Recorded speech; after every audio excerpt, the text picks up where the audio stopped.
Sir, nalang may pangutana no. Kaning human naman ang katong forum bitaw about sa Mores sa katong public forum. So unsay mahitabo next ato, sir?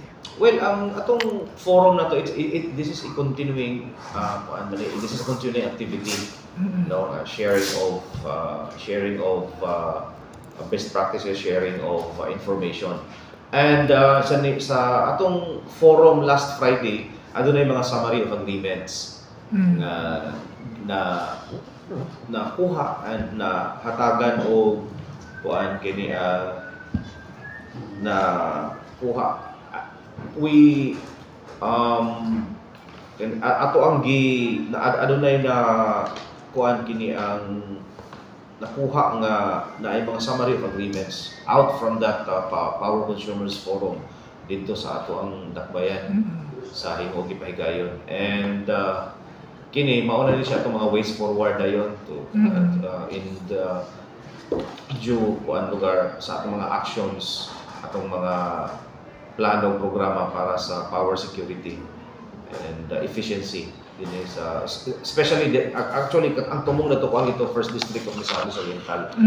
Sa kaya ang issue na magit sa Morisco 2. And ang Morisco 2 nag-present sila sa ilang sa ilang mga programa kung sa ilang ipanghimo.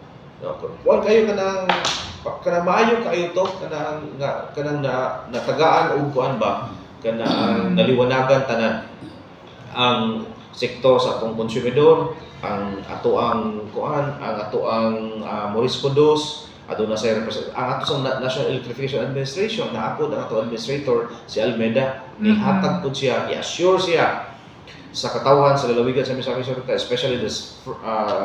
especially sa second district of Misamis Oriental nga ang dili na mag-burn out niya. Kung naamang gani, there will be kini ang adunay dili there will be proper handling of sa pag kini mga burnout nga hitabo diha sa lalawigan sa ikaduhang distrito sa Morisco 2. Asa Morisco sa first district of Misamis Oriental sa Morisco 2 handled by our Morisco 2. So nag-pledge ito si kuan, nag-istorya si Administrator Almeida.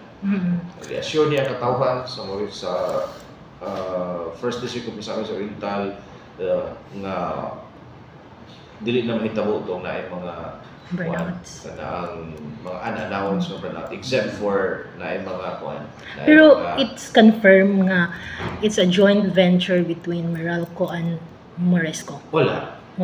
There's no joint venture agreement nga hisgutanan.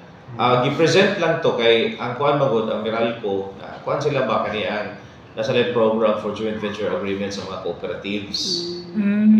Pero gi-way man na dito na may mga gi-tan-aw man during sa forum nga kuan kini ang it's still naapod ang atong representatives sa APIC party list, consumer na sila nga mga advocates sa atong nasud nga kuan si Congressman Daguok party list representative sa PAAPIC.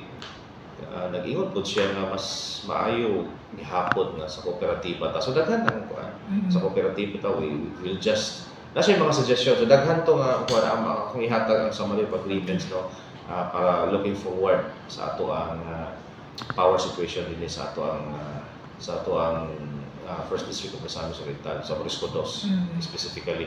Pero kato siya was a very fruitful nga ang forum. Adunay mga nakuha nga mga maayo nga mga ideya, mga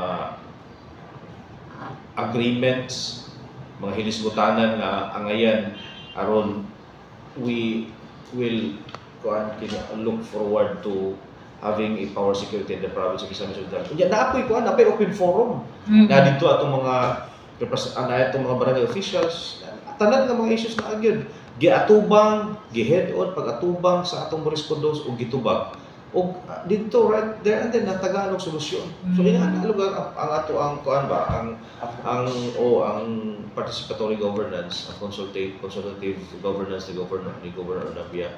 Mismo si Governor Nabia ang nag-moderate dito sa kuan.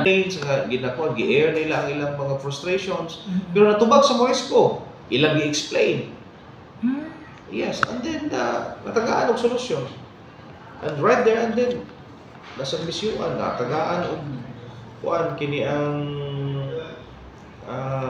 satisfaction sa ilang mga pangutana o gusto nilang action sa Morisco Dos. Ito man di status din sa Morisco di Sir Jan. Kuan man, nalay mga out of the kuan. Problema man daw ilang. Yeah, ganing burn out, mga Unannounced. Susuan mo ginang burn out, pero about sa ilang Supply sa kuryente. Muna nga na mga plano. That's why naadito ang NIA, naadito ang Morisco nga magkuha na sila ilang plano nga para kay ang ilang kuan mo power distribution comes from kuan mo dito sa nasipit ba. So ilang kuan din na sila ang ilang plano nga din sa hasaan ang playa nga nila diha. So sila yung mga kuan. So ako to ihatag ang kuan na sa Marif agreements na dito. So possible nga dili na masinati lugar sa first district. Yes. Ang kaning grabe. Yeah, naaman tingali pero not that kuan. Yan nasulbad sa itong mga problema sa kaning mga dealing ng mga problema sa Morisco kay ni kuan naman ni compound ang mga kuan ba issues ang daghan na ba.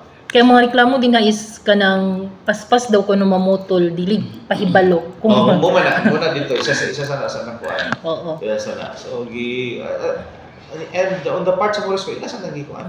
Pero ang role dito sa provincial government is to initiate nga masulbad na ang problema. Yes, initiate unya mahimong kuan kanang kuan ba nga ang forum mahimong kuan lang kami ang nag-initiate ang provincial government through Governor Peter Onabia nga ang forum mahimong venue nga mahibal-an to air sa Misamis Oriental mo nang isa sa reason nga ilag yung atimanon ang kuryente. So unsa ni nga mga kay isa mo nag-interest sa interest ng mga kumpanya like isa na ang A. Brown, isa ang Robinsons Group, ang Mega World, and then apoy mga foreign nga mga companies no sama sa kini ang waste to energy nga mga companies mag-establish dinhi.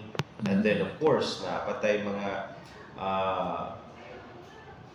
daghan nga mga business establishments pero ang ilang isa sa lagi nga mga kini ang isa sa ilang issues ang ilang concern nila ang power security sa sugar ang reliability sa sugar nga kadagitap no din sa wala problema sa Morisco no. Hindi man ta nakakuan sa naka-club kuan sa mga issues sa concern sa Morisco Dos. Dagan nagkuan and may mga kumpanya nga nag-intend like sa akong gisulti ganina mo to mga kumpanya nga plano o nag-interest nga mo sa ilang kuan negosyo mga investments din sa lalawigan sa Misamis Oriental. Kasi Governor Magod padayon mo na siya kini ang exploratory talks consultations with various companies on how to para makabubo silang kuan din sa mga negosyo, investment, mga tourism, mga projects din ng programa aron makadugang sa ato ang pang-employee, makadugang sa income. And that is part of the single digit poverty incidents initiative ni Governor Nabia. Sir, kani ba nga lakang nga inyong gihimo karon is dili ba ni siya makaapekto atong kay mo gipakigbisugan na datong kanhi vice governor ba sa interview po namo sa iya kay naa daw kuno yang lolo ang father sa electrification. Yes, wala man lagi deny gani kuan gani nag-acknowledge gani na si former Vice President Pilais siya ang the father of rural electrification sa itong nasod. I-acknowledge kayo na i-acknowledge gani si ang lolo lagi ni Vice Governor Richard Pilais. And that's why hindi man ta mo embark any other joint venture agreement kay kini ali man makabuot ang this is cooperative ang tagyaran niya katawhan man dili man usa ka mo ingon si governor nga makabuot kay isa ko ka individual. This is a unified man na effort, unified decision. joint venture or what. Pero wala na sa hisgutanan dito. Wala kay nagisgutanan, wala sa hisgutanan sa forum, wala na nagisgutan. It just gi-present lang na sa Meralco, gi-present sa ilang presentation gani dito. Mga advantages ba during sa na advantages pero during sa open forum na nakita nga na yung mga disadvantages na kuan lugar na way lugar during that forum. So Pero nagi delegates from Meralco nga nasa forum dito. na si Attorney Casanova. Oo. Itong ilang in charge I think the legal Pero, department. ang mga pangutana karon no nga ngano daw Meralco ang inyong gi-approach? Part lang na siya sa sharing of sa ilang mga kuan. Pero more on kuan sa mga kuan sa mga other nga mga or future nga fora na to. Mag-invite na po taglain ng mga sektor na o lain nga mga kumpanya to share sa ilang mga best practices o sa mga sharing of information. Thank you kayo, sir. Ay, Sir John, ang Miga World